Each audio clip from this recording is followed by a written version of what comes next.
kuhain yung mga pangkapan nyo din pang araw-araw, i-release yung mga pera nyo. Huwag. Gawin nyo lang siyang panlibangan. Kapag natalo ka na ng mga 100 or 200, tumigil ka na. Huwag ka na magpawin ng panalo mo. Already. The committee report from this committee will be transmitted to the Inaabangan for consideration of the recommendation, for the consideration of all the recommendation of this committee, whether probable cause exists or not. So let's just be very clear about it. And let's say or not. So let's just be very clear about it. Right now, not yet. The secretary is directed to the book or school director because the rules from rules.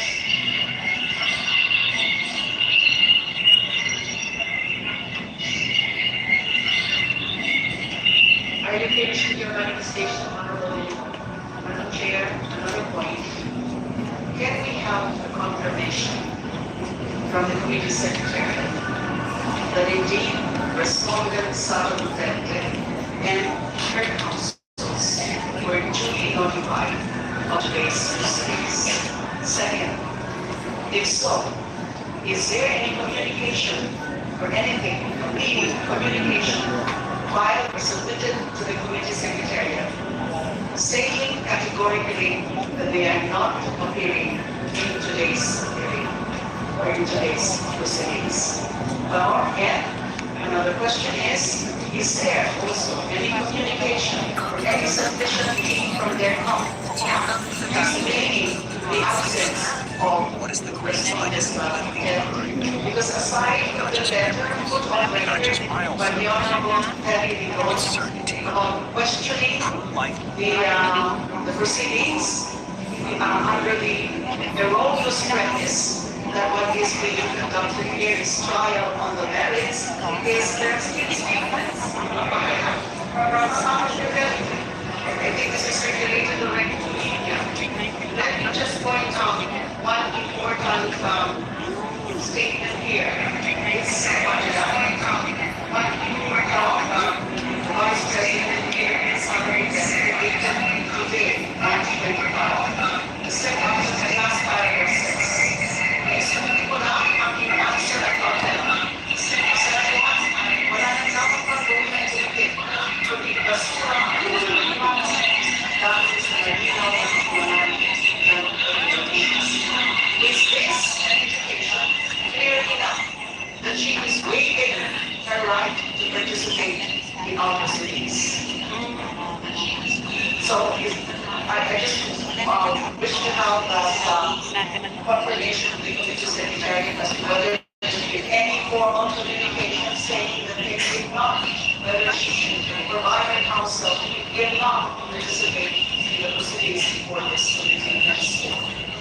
The committee secretariat is directed to report to the committee the fact of having sent the notice of today's hearing to the respondent and whether there is a communication or a document filed in relation to that regulation, as well as the same letter which was earlier manifested by the Honorable Bidon. And if there are any other documents received from the respondent, the committee secretariat is likewise directed to report to the committee. Let's begin with the notice sent to the respondent. Consent, please. Thank you, Your Honor. The invitation for Vice President Sara to attend today's judicial hearing was sent by electronic mail on March 19, 2026 at 10:25 p.m. It was acknowledged by, it was received March 19, 2024 and acknowledged by the Central Records Unit of the Office of the Vice President. The invitation for Tudor Basa and Salazar, counsel for Vice President Sara to attend today's meeting, was emailed on March 19, 2026 at 10:21 p.m. Received March 19, 2026 1:45 p.m. acknowledged by Tudor Basa and Salazar. As far as any communication from the Office of the Vice President, manifested that she will not attend today's initial hearing. The only communication we received is respect to that as the letter from her counsel or to nervous excess. That's all they are.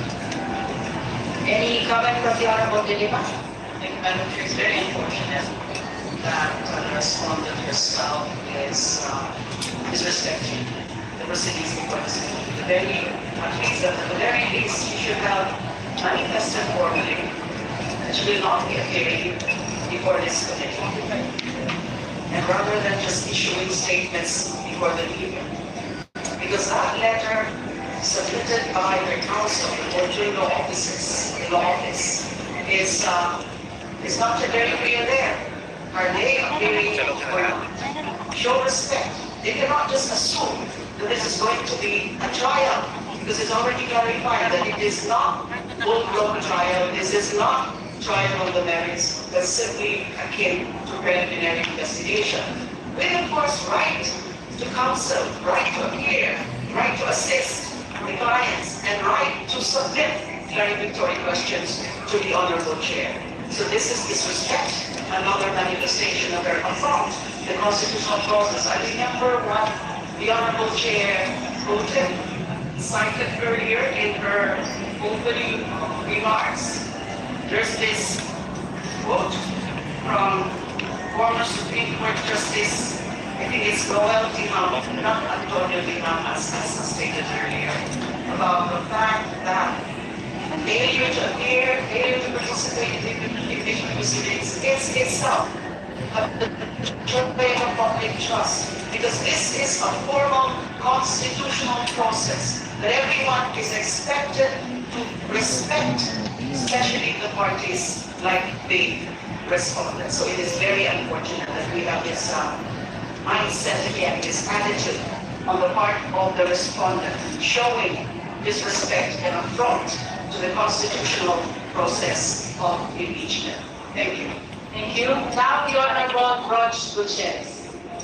Thank you, Madam Chair. Madam Chair, I believe that the Honorable Dilima has based on the points that you were asking on the discussion. I just wanted to laugh on just a short manifestation of the utilization of the trial, because this representation agrees with their colleagues here today that I think we should follow the appeals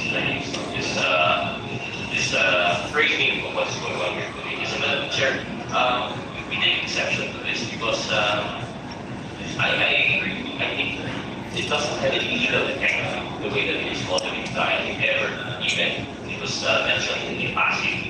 So it was never any official memo. But it should have been legal effect. No amount of nomenclature can change the proceedings that we're having here. And actually, I think Madam Chair, what should be controlling is the letter that actually is released as the parties that are responding.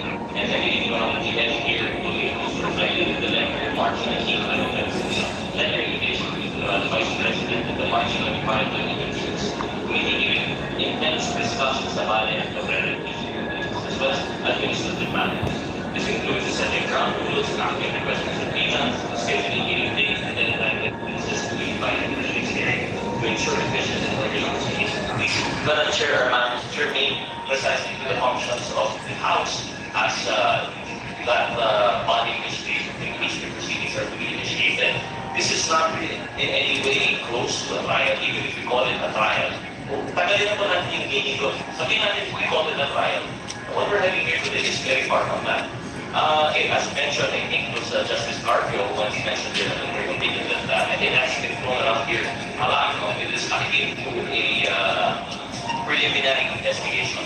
And very clear if we are able to compare to that under our Rule 112, Section 3, Paragraph E, they have their actually clarificatory hearings. So no matter any which way that we call this proceeding, very clear po na this hearing that we're having here is going to be considered into that. It's nowhere near an actual trial by any judicial body. So I think that, Chair, you really have to dispel that framing. This is a mini trial or a trial. It's very far from what's going on here, and I think we've seen the Deputy Speaker posing some very fine points. What the goal of the hearing we're having here is very different. In fact, what we presented here will be different from what we presented in the trial, should it proceed to that. So, Mr. Chair, I just want to again manifest to be clear, I join our colleagues in blocking this mini trial categorization. And in fact, what we're doing here is constitutionally mandated. I believe it was mentioned very clearly. There is the provision that it is only after hearing, and a majority vote of all its members of the committee shall submit its report to the House with its from such a term. This is about the constitutional provision on the least component here. So right here, we're only doing this procedures with the base as provided by the Constitution. As you know, clarify this for this. So again, the chair, I There are no other manifestations on the letter sent by the councils of the respondent. We shall proceed to the next one. The Honorable Vice Chair Dumoulin and then the Honorable Rodriguez.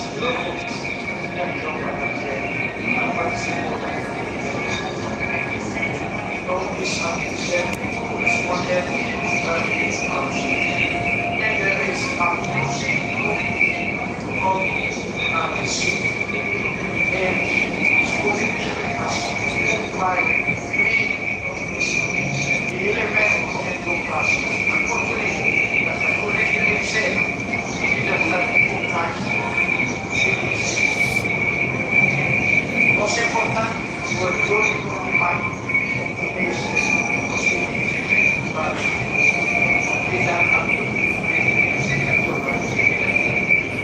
The Honorable Rufus Rodriguez. Madam Chair, if I was so disappointed by the answer, consolidated answer of Coltera, I am really totally straight with this letter sent by the lawyers. We have here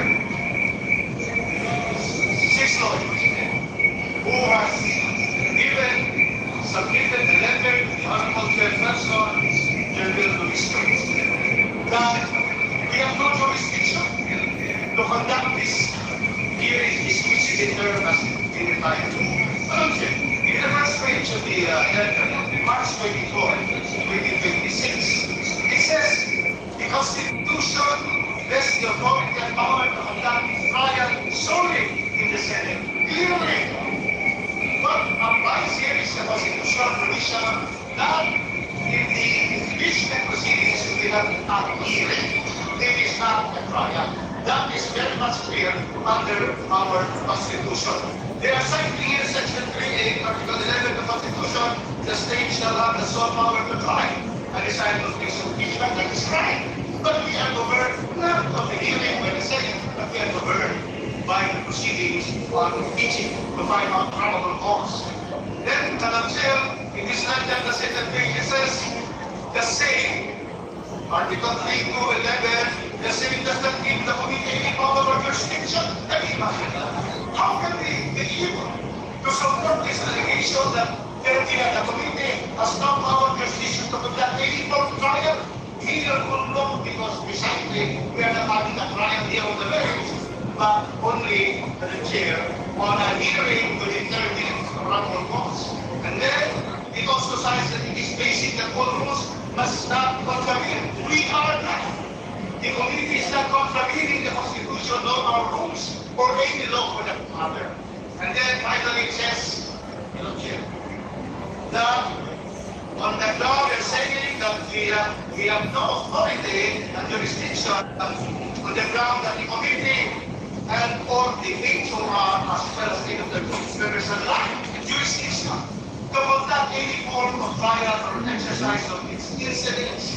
Any law student would know that precisely our committee has the power to hear or find the probable cause by the truth.